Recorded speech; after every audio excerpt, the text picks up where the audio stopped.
So, good morning students and welcome to the fourth lecture of superposition of waves। और यहाँ पे आपको दिखता होगा मैंने प्री प्रिपेयर्ड कुछ तो ऐसे डायग्राम्स बना दिए हैं ताकि आपका थोड़ा सा टाइम वेस्ट कम हो, बराबर है। और ये डायग्राम निकालने में मुझे ज्यादा टाइम भी ना लगे, ठीक है। इसलिए मैंने कुछ तो प्री प्रिपेयर्ड स्क्रीन ऐसे बना के रख दी है so that it is quite visible and quite understandable कि क्या क्या क्या चीजें की है, ठीक है। अच्छा, before moving with the fourth lectures, third lectures के बारे में थोड़ा थोड़ा बातें कर लेते हैं। जैसे कि थर्ड लेक्चर्स में मैंने आपको बताया था कि फेज डिफरेंस क्या होता है और पार्ट डिफरेंस क्या होता है। मैंने आपको दो वेव के हिसाब से फेज डिफरेंस और पार्ट डिफरेंस के बारे में बात की थी, बराबर है ना। और मैंने आपको बोला था कि दो वेव्स अगर जब भी साथ में आती है या साथ में चलती है तो फेज डिफरेंस की वजह से लीडिंग लैगिंग या लीडिंग लैगिंग की वजह से कुछ ना कुछ फेज डिफरेंस या पार्ट डिफरेंस जनरेट होता है, ठीक है। यहाँ पे मैंने वही चीजों को एक बेटर वे में एक्सप्लेन करने की और वही चीजों को एक बेटर वे में अंडरस्टैंड करने की कोशिश की है, ठीक है। So guys, welcome back to the fourth lecture of superposition of waves. अगर गाइज आप यहाँ पे दो डायग्राम देखोगे ना तो यहाँ पे दोनों डायग्राम एकदम सोफिस्टिकेटेड, एकदम मतलब मैनर वाइज बनाया गया है। और यहाँ पे मैं आपको बता देता हूँ कि दोनों डायग्राम में डिफरेंसेस क्या है। First of all let's talk about this diagram, ठीक है। फेज डिफरेंस का फॉर्मूला जो भी था वो सब लोगों ने, मैं ये एक्सपेक्ट कर रहा हूँ कि आप लोग लेक्चर नंबर 3 अच्छे से पढ़ के आते हो, क्योंकि गाइस कैसा होता है ना, यहाँ पे फिर रिवीजन करेंगे ना तो टाइम थोड़ा बढ़ जाता है, ठीक है। सो फॉर दैट रीजन कुछ चीजें ऐसी होती है जो अगर मैंने बहुत अच्छे से पढ़ा दी है या आप लोग ने बहुत अच्छे से रिवाइज कर दिए तो मेरे रिवीजन का टाइम थोड़ा बच जाएगा। बात समझा, ठीक है। जैसे कि मैंने फेज डिफरेंस के बारे में बोला था तो मैंने बोला था फेज ऑफ वन वेव जिसको मैंने 5-1 डिफाइन किया था, फेज ऑफ टू वेव जिसको मैंने सेकंड 5-2 डिफाइन किया था, और फिर मैंने फेज डिफरेंस का मतलब क्या बोला था, बड़ा फेज माइनस छोटा फेज। बात समझा।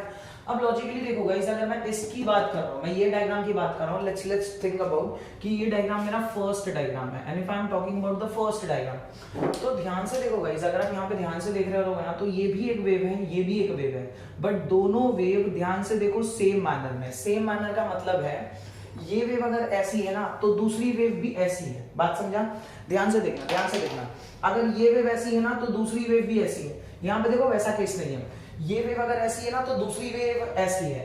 मतलब लॉजिकली सोचो, ये वेव और ये वेव में कुछ तो डिफरेंस है, बराबर है। बट ये वेव, एक वेव देखो, इमेजिन करो, इसको पल्स बोला करते हैं। अगर लॉजिकली तुमने कभी फिजिक्स अच्छे से पढ़ी होगी तो ये पूरा वेव नहीं होता, इसको पल्स बोलते हैं, ठीक है। पल्स मतलब पल्स मतलब एक छोटा सा वाइब्रेशन। तो इमेजिन करो, मैंने यहाँ से रस्सी ली थी, मैंने यहाँ पे रस्सी ली है, यहाँ से एक वाइब्रेशन जनरेट किया और वहां पे भी रस्सी ली, वहां से एक वाइब्रेशन जनरेट किया।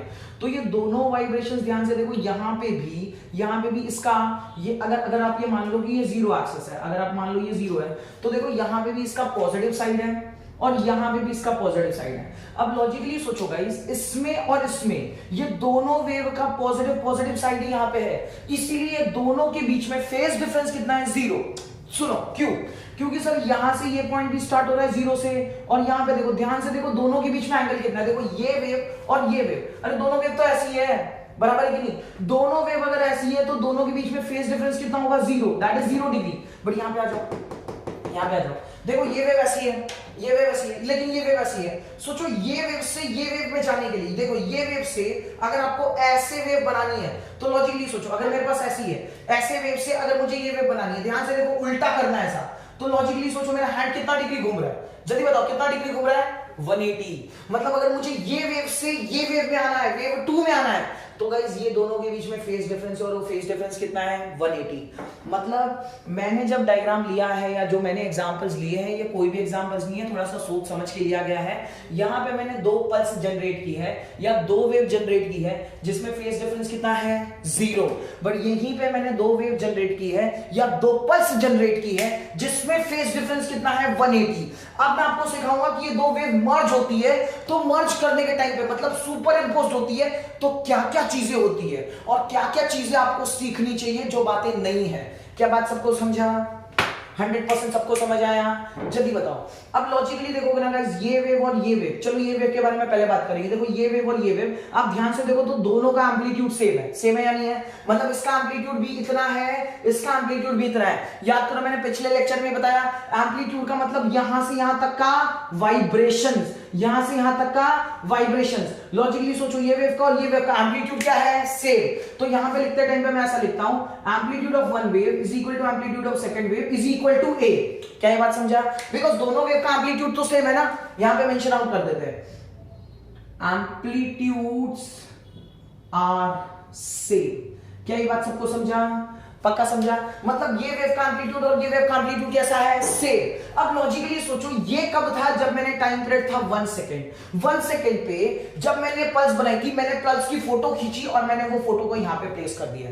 मतलब ध्यान से देखो, ये पल्स यहां जाना चाहती थी और ये पल्स यहां जाना चाहती थी। क्या बात समझा?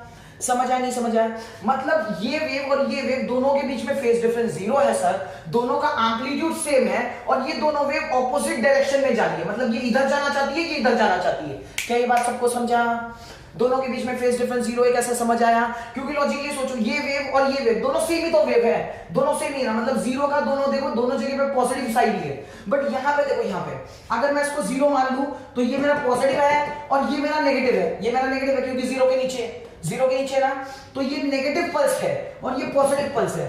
ये पॉजिटिव पल्स है, ये नेगेटिव पल्स है। और लॉजिक भी सोचो ना, इस वेव से अगर मुझे इस वेव पे आना है तो ध्यान से देखो, मेरा हैंड कितना डिग्री ट्विस्ट कर रहा है? 180। मतलब यहां पे फेज डिफरेंस कितना है? 180। और यहां पे फेज डिफरेंस कितना है? 0। क्या बात समझा? ये वेव तब थी जब मैंने टाइम पीरियड 1 सेकंड लिया था। मतलब 1 सेकंड पे मैंने ये वेव का फोटो खींचा और मैंने उसको प्लेस कर दिया। मतलब ये वेव को यहां जाना था, ये वेव को यहां जाना था, ये पल्स को यहां जाना था, ये पल्स को यहां जाना था। बात समझा? अब लॉजिकली सोचो, ये पल्स जरा निकली ही थी 1 सेकंड पे, मैंने ये पल्स का दूसरे सेकंड पे ये फोटो खींचा। देखो टाइम जब 2 सेकंड था, जब 2 सेकंड था तो ये वेव थोड़ी आगे बढ़ चुकी है। देखो डिस्टेंस तुमको दिख रहा होगा, देखो ये डिस्टेंस वेव थोड़ी सी आगे बढ़ चुकी है, बराबर है कि नहीं? ये छोटा सा डिस्टेंस जो है वो वेव आगे बढ़ चुकी है। यहां से भी देखो उतना छोटा सा डिस्टेंस वो आगे बढ़ चुकी है, बराबर है? समझा नहीं समझा? मतलब 2 सेकंड पे ये वेव थोड़ी सी आगे आई, 3rd सेकंड पे देखो ये वेव थोड़ी और आगे आई और अब मुझे ये इंट्यूशन हो रहा है कि ये वेव बीच में कहीं ना कहीं मिलेगी, बराबर है कि नहीं? अब लॉजिकली सोचो, ये वेव यहां पे, ये वेव यहां पे, दोनों वेव और पास में आ रही है।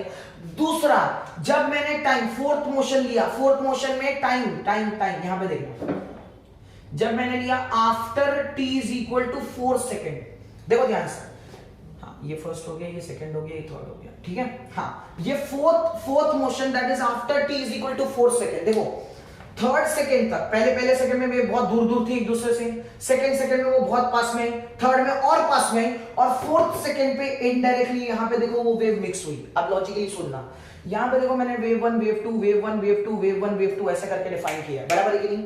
यहां पे अगर आप ध्यान से देखोगे तो ये वाले पार्ट, जो वाले पार्ट को मैं हाईलाइट कर रहा हूं ना गाइस, ये वाला पार्ट, अगर मैं ये वाले पार्ट की बात करूं ना, तो ये वाले पार्ट में वेव देखो दोनों वेव का मिक्सचर है। वेव 1 भी है एंड वेव 2 भी है, ठीक है? मैं ये हाईलाइटिंग थोड़े दूसरे इससे कर देता हूं, एक सेकंड रुक जाओ, मैं हाईलाइटिंग थोड़े दूसरे से करता हूं ताकि आपको एक बेटर आइडिया आ जाए।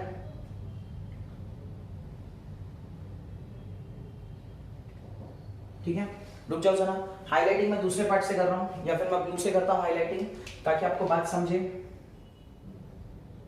ठीक है?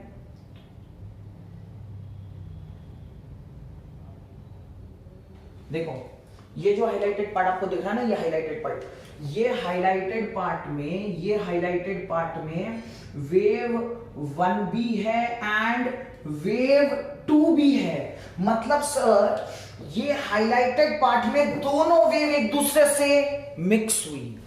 अब लॉजिकली गाइस, जब वेव ऐसे मिक्स होती है ना, ये प्रोसेस को बोला जाता है सुपरपोजिशन। क्या बात सबको समझा? अब ध्यान से सुनो सर, ये केस में ये वेव का एम्पलीट्यूड ए था, ये केस में ये वेव का एम्पलीट्यूड बी था, यहां पे भी ए था, यहां पे भी ए था, बट सर जब यहां पे मिली तो इनका एम्पलीट्यूड, देखो मेरे दिमाग में क्वेश्चन आया, सर जब यहां पे ये मिक्स हुई तो इनका एम्पलीट्यूड बढ़ा या घटा, बराबर है कि नहीं बराबर है? मतलब जब ये वेव यहां पे मिक्स हो रही है तो what is about the amplitude of both the wave? क्योंकि भाई दोनों वेव अगर मिक्स हो रही है तो एम्पलीट्यूड में इफेक्ट आना चाहिए या नहीं आना चाहिए? क्योंकि देखो पहले वे एक सिंगल वेव थी तो उसका एम्पलीट्यूड ए था, बराबर है? अब इधर पे भी सिंगल, यहां पे भी सिंगल, बट यहां पे वो मिक्स हो गई है, मतलब सुपर इंपोज्ड हो गई है, बराबर है कि नहीं? अगर ये सुपर इंपोज्ड हुई है तो यहां पे इनका क्या चेंज होगा? जल्दी बताओ, यहां पे क्या चेंज होने वाला है? यहां पे इनका चेंज होगा एम्पलीट्यूड। अब मैं इसकी बात नहीं कर रहा कि वो बढ़ रहा है या घट रहा है, मैं इसकी बात करूंगा, but right now I am not talking about whether the amplitude is increasing और डिक्रीजिंग, बट मैं ये बोल रहा हूं कि ये पार्ट में एम्पलीट्यूड विल चेंज। याद रखना, ये पार्ट में एम्पलीट्यूड क्या होगा, एम्पलीट्यूड विल चेंज। क्या ये बात सबको समझा या नहीं समझा? मतलब जब वेव ऐसे मिक्स कर रही है या जब वेव ऐसे मिक्स होगी तो ये पार्ट एक ऐसा पार्ट होगा, मतलब मैं ये बोलना चाहता हूं कि दो वेव जब मिक्स होती है तो दोनों वेव के एम्पलीट्यूड में कुछ ना कुछ तो चेंज आता है। क्या बात सबको समझा? दो वेव जब भी मिक्स होती है तो दोनों वेव के एम्पलीट्यूड में कुछ ना कुछ तो चेंज आता है, मतलब this is the area where the amplitude will change. And ये ऐसा पॉइंट होगा जहां पे एम्पलीट्यूड पे चेंज आएगा, 100% आएगा। उसके बाद देखो ये टाइम के बाद, मतलब ये 4th सेकंड के बाद एक्चुअली हुआ क्या, तो 5th सेकंड पे यहां पे देखो after t is equal to 5 seconds हुआ क्या, ध्यान से देखो, यहां से निकली थी फर्स्ट वेव, बराबर है, बट ये वेव ऐसे, ये वेव यहां पे आगे बढ़ रही थी, ये वेव यहां पे आगे बढ़ी, तो एक पॉइंट पे इन दोनों ने एक दूसरे को ओवरलैप कर लिया, बराबर है, ये दोनों ने एक दूसरे को ओवरलैप कर लिया। अब ये वेव यहां पे चली गई, ये वेव यहां पे चली गई, मतलब देखो फाइनल रिजल्ट में यहां पे हमको वेव 2 मिली और यहां पे हमको वेव 1। लॉजिकली सोचो, जब मैंने स्टार्ट किया था ना तो यहां से वेव कौन सी चल रही थी, 1, बट ये मूव करके यहां पे चली गई, ये मूव करके यहां पे आ गई, मतलब ये एक पॉइंट है जहां पे दोनों वेव ने एक दूसरे को इंटरफेयर किया, सुपर इंपोज किया, और वो दोनों वेव ऐसे सुपर इंपोज की। बात समझा? देखो ये सुपर इंपोजिशन का डायग्राम, ठीक है, ये सुपर इंपोजिशन का डायग्राम ध्यान में रखना, बहुत इंपॉर्टेंट है, इस पे ही मैं कुछ बातें बताऊंगा। ये सुपर इंपोजिशन का डायग्राम ध्यान में रखना। क्या ये वेव 1 के बारे में समझा या डायग्राम 1 के बारे में सबको समझ आया? जल्दी जल्दी बोलो, डायग्राम 1 के बारे में सबको समझा? पक्का? यहां पे वेव का एम्पलीट्यूड चेंज हुआ है, उस एम्पलीट्यूड के बारे में मैं बात करूंगा, 100% मैं उस एम्पलीट्यूड के बारे में बात करूंगा, बट यहां तक के सबको समझ आया है क्या? जल्दी बताओ, ठीक है? तो चलो मैं वेव 2 के बारे में बात करता हूं। सेम है, डायग्राम में कोई चेंज नहीं, बस यहां पे फेज डिफरेंस कितना है, 0 डिग्री। अब जरा लॉजिकली सोच लो गाइस, ध्यान से देखो, यहां पे मेरे पास वेव 1 थी, यहां पे मेरे पास वेव 2 थी। अब बताओ ये वेव से ये वेव में आने के लिए मुझे 180 डिग्री चेंज करना पड़ता है, मतलब फेज कितने का है, 180 का। और लॉजिक सी बात है, ये मेरी पॉजिटिव वेव है, 0 के ऊपर है, और ये मेरी 0 के नीचे, मतलब ये कौन सी है, नेगेटिव वेव। तो लॉजिकली सोचो, ये वेव से ये वेव में आने के लिए मुझे फेज डिफरेंस करना पड़ा 180। दोनों वेव सेम डायरेक्शन में ही प्रोसीड होगी, मतलब सॉरी ऑपोजिट डायरेक्शन में प्रोसीड होगी, सेम जैसा उधर दिखाया है। देखो 1 सेकंड पे मैंने ये वेव का फोटो खींचा और मैंने फोटो को ऐसे चिपका दिया। क्या बात समझा? मतलब 1 सेकंड पे ये वेव कुछ ऐसे चल रही थी। क्या बात समझा? दूसरे सेकंड पे ये वेव थोड़ी पास में आ गई। बात समझा? और तीसरे सेकंड पे ध्यान से देखो, ये तीसरे सेकंड पे वेव सुपर इंपोज्ड हो गई। क्या बात समझा? समझ आया नहीं समझ आया? मतलब तीसरे सेकंड पे वेव सुपर इंपोज्ड हुई, इसी को हम बोलते हैं सुपरपोजिशन। अब लॉजिकली सोचो गाइस, ध्यान से सुनना, यहां पे देखो सुपर इंपोजिशन और यहां पे सुपर इंपोजिशन। यहां पे वेव ऐसे मिली है, ध्यान से सुनो, देखो यहां पे वेव ऐसे मिली है, ऐसे। बात समझा? मतलब ये पॉजिटिव वाली वेव, ये नेगेटिव वाली वेव, बट यहां पे ना, यहां पे अगर वेव मिलती तो ऐसे मिलती, एक से, मतलब एकदम स्ट्रेट। मतलब देखो यहां पे इसका पॉजिटिव एक दूसरे को ओवरलैप कर रहा है, बट यहां पे ऐसा नहीं हो रहा। यहां पे देखो एक वेव ऐसे, दूसरी वेव ऐसे मिल रही है। क्या बात समझा गाइस? ये सुपर इंपोजिशन का डायग्राम प्लीज जरा ध्यान में रखना, क्योंकि ये सुपर इंपोजिशन का डायग्राम बहुत इंपॉर्टेंट है, इसी से हमको एम्पलीट्यूड का फील आने वाला है। देखो ये सुपर इंपोजिशन का डायग्राम, यहां पे वेव 1 इधर, यहां पे वेव 2 इधर, फिर ये वेव 1 इधर निकल गई और वेव 2 इधर निकल गई। ध्यान से देखो, आपको डायग्राम दिख रहा होगा, ठीक है? ये सुपर इंपोजिशन का भी डायग्राम बहुत इंपॉर्टेंट है, प्लीज इसको अपने दिमाग में रखना, ठीक है? अब मुझे बताओ, क्या दोनों सुपर इंपोजिशन के वेव्स डायग्राम सबको क्लियर है? पक्का? यहां पे देखो सुपर इंपोजिशन कैसे हुआ है, मतलब दो वेव एक दूसरे को ओवरलैप कैसे हुई है, ऐसे, ठीक है? यहां पे देखो दो वेव एक दूसरे को ओवरलैप हो रही है, दोनों में डिफरेंस है। यहां पे ऐसे ओवरलैपिंग चल रही है, ऐसे, मतलब ऐसे ओवरलैपिंग है, बट दूसरे देखो यहां पे ऐसे ओवरलैपिंग है, बट दूसरे केस में ऐसे ओवरलैपिंग है, मतलब वेव 1 इधर, वेव 2 इधर, बट फर्स्ट वाले केस में वेव 1 इधर, वेव 2 इधर, ऐसे ओवरलैपिंग है। दिख रहा है सबको? मैं ये दोनों ओवरलैपिंग में एम्पलीट्यूड में क्या चेंज आएगा उसके बारे में बात करता हूं। तो यहां पे देखो, यहां पे भी मैं लिख देता हूं एम्पलीट्यूड विल चेंज। अब ये क्या चेंज होगा, कैसे चेंज होगा, तो ये बारे में बात करेंगे। और एक्चुअल अगर मैं आपको बोलूं ना गाइस, तो फेस डिफरेंस पार्ट डिफरेंस में से ना यही एक बहुत इंपॉर्टेंट वर्ड है जो चेंज होता है, दैट इज एम्पलीट्यूड। कभी भी याद रखना, अगर बॉडी फेस कर रही है या बॉडी का फेस डिफरेंस है तो उसमें एक चीज हमेशा चेंज होगी, that would be your amplitude. क्या ये बात सबको समझी? पक्का सबको समझ आया? नहीं समझ आया? मतलब अगर मैं दो वेव को आगे भगा रहा हूं और दो वेव मिक्स होके कहीं ना कहीं पे मिल रही है, मतलब सुपर इंपोज हो रही है, तो डेफिनेटली वो दोनों में एक में चेंज आएगा, और वो एक चेंज है दैट इज एम्पलीट्यूड, और एम्पलीट्यूड विल चेंज। क्या ये बात सबको समझा? पक्का सबको समझा? 100%? ठीक है, ओके। सो गाइज, आज मैंने आप लोगों को ये दोनों वेव के एम्पलीट्यूड में क्या चेंज आएगा एज पर सुपरपोजिशन ये दिखाया। In my next lecture or in my next video, what I'll do is I will calculate the value of this amplitudes. बराबर है?